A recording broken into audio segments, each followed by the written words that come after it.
Beberapa pengamat, para ilmuwan menemukan kita tengah hidup di peradaban yang disebut VUCA. V-U-C-A. V, volatility, bergejolak. U, uncertain, tidak pasti. C, complexity. A, ambiguity. Kita ambigu.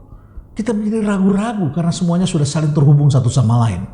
Dapatkah Anda bayangkan Yunani, sebuah negara kecil yang pengaruhnya begitu kecil sesungguhnya, tapi menimbulkan dampak krisis yang begitu besar bagi negara-negara industri di Eropa. Kita semua sudah saling tergantung satu sama lain. Yunani terganggu, seluruh Eropa terganggu. Sama juga dengan kejadian di Asia. Ketika satu negara mengalami penurunan, maka negara-negara di sekitarnya juga mengalami hal yang sama, yang mengakibatkan kita semua hidup dalam suasana yang bergejolak, kemudian juga tidak pasti. Oleh karena itu, maka penting sekali diketahui titik-titik dalam segment curve ini. Kita tidak tahu kapan akan terjadi, tapi kita bisa mempersiapkan diri. Pada tahap sedang tumbuh, sebaiknya kita melakukan perubahan karena kita memiliki sumber daya yang memadai. Kita masih punya uang, kita memiliki reputasi, kita memiliki tenaga yang cukup. Dan masalahnya cuma satu, kita tidak mendapatkan dukungan dari orang-orang di sekitar kita. Mereka menolak, resistensinya minta ampun di situ. Kalau sudah naik sampai ke atas, kemudian turun, cepatlah bertindak. Disitulah tahapan yang kita sebut sebagai turn around, putar arah.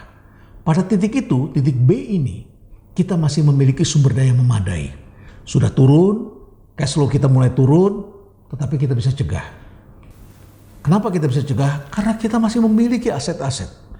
Dalam beberapa literatur bahkan disebutkan, kalau sudah tahap mulai menurun, kita masih mempunyai banyak lemak dalam tubuh kita. Lemak itu dapat kita bakar untuk menghasilkan energi.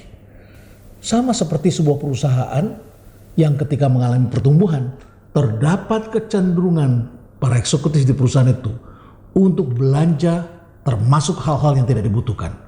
Rumah peristirahatan, pesawat untuk para eksekutif dalam jumlah lebih dari yang seharusnya. Kemudian kantor, gedungnya dibikin super mewah di daerah-daerah strategis yang mengakibatkan seringkali tidak dibutuhkan sebanyak itu. Kemudian juga SDM, kita memerlukan 100 tapi kita merekrut 300. Kendaraan dinas, fasilitas untuk pegawai, kita berikan semewah-mewahnya. Karena kita sedang menikmati, kita sedang tumbuh. Ini ibaratnya dengan orang kaya yang kelebihan uang. Maka dia akan menimbun lemak.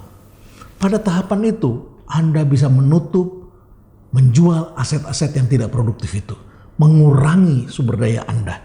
Sehingga Anda bisa menggunakannya dalam bentuk cash untuk membiayai penyelamatan perusahaan. Dan Anda masuk ke kurva berikutnya. Kurva kedua, bergerak naik ke atas.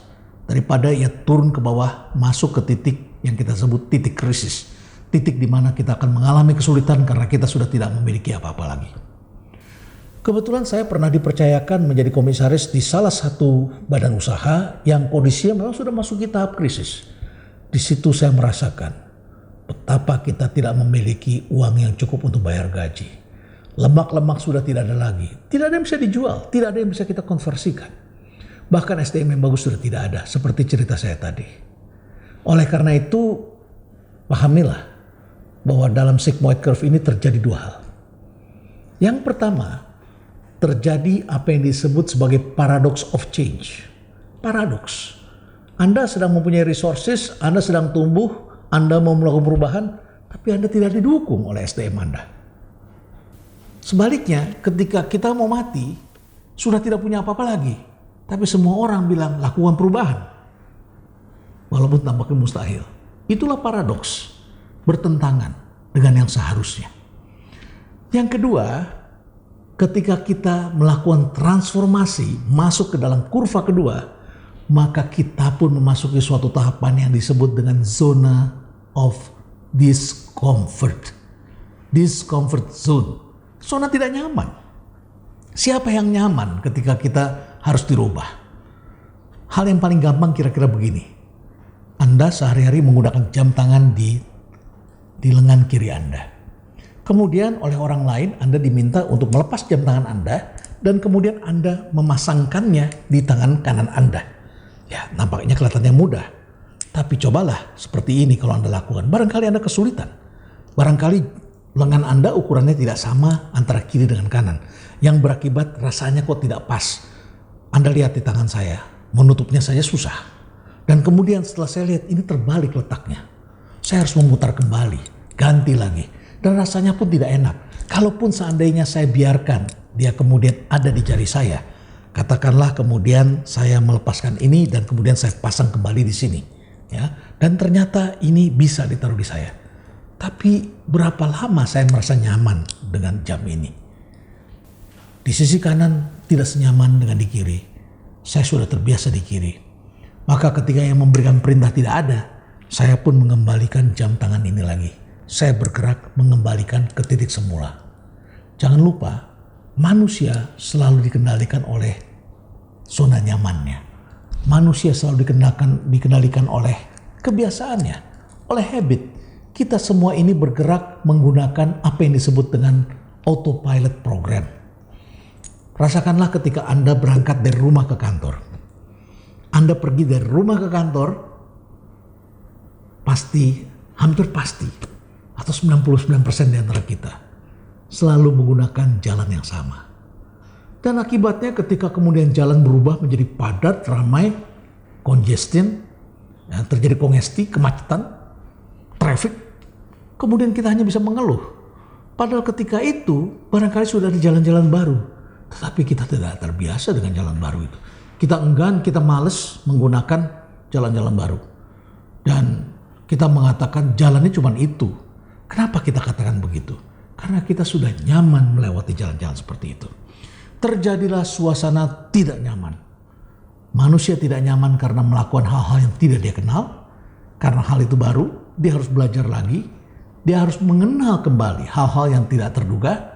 Dan kemungkinan besar ada hal-hal baru yang akan dihadapi. Oleh karena itu maka ketika seseorang melakukan perubahan dalam sigmoid curve, perlu Anda pahami akan terjadi apa yang disebut dengan resistensi. Resistensi. Keengganan untuk berubah. Mayoritas kita itu enggan untuk berubah. Apalagi perubahan yang di-enforce oleh orang lain. Ini berbeda dengan perubahan kalau Anda inisiatif sendiri. Anda adalah pemimpin, Anda melihat sesuatu kejanggalan, Anda melihat ada hal yang harus berubah. Kemudian Anda ciptakan perubahan. Anda enak, Anda adalah pemimpin. Anda berinisiatif memimpin perubahan. Anda rasakan sendiri, udah gak enak nih pakai di kiri, ganti yuk di kanan. Ya Anda memelopori, Anda merasakan sensasinya. Tapi orang yang menjadi pengikut Anda, yang dipaksa untuk berubah, pasti tidak nyaman. Involuntary change. Ini berbeda dengan voluntary change. Anda dituntut untuk melakukan perubahan oleh orang lain. Anda dipaksa, tentu tidak nyaman. Nah, oleh karena itu maka kenalilah gejala-gejala resistensi. Resistensi biasanya dilakukan oleh mereka yang tidak mudah menerima. Karena banyak hal. Pertama mungkin sekali karena mereka belum melihat. Maka sering dikatakan berbagailah Anda yang sudah melihat walaupun Anda belum disuruh melihat. Perubahan ini tidak ada yang suruh sebetulnya. Perubahan ini harusnya dimulai dari mereka yang melihat, yang dibukakan matanya. Martin Luther King sejak kecil dibukakan matanya oleh kejadian. Yaitu ketika dia sedang bermain dengan anak kulit putih dan orang tuanya kemudian merampas anaknya dan mengatakan, "Kamu anak budak tidak layak main dengan anak saya." Matanya terbuka. Tapi berapa banyak di antara kita yang tidak melihat itu?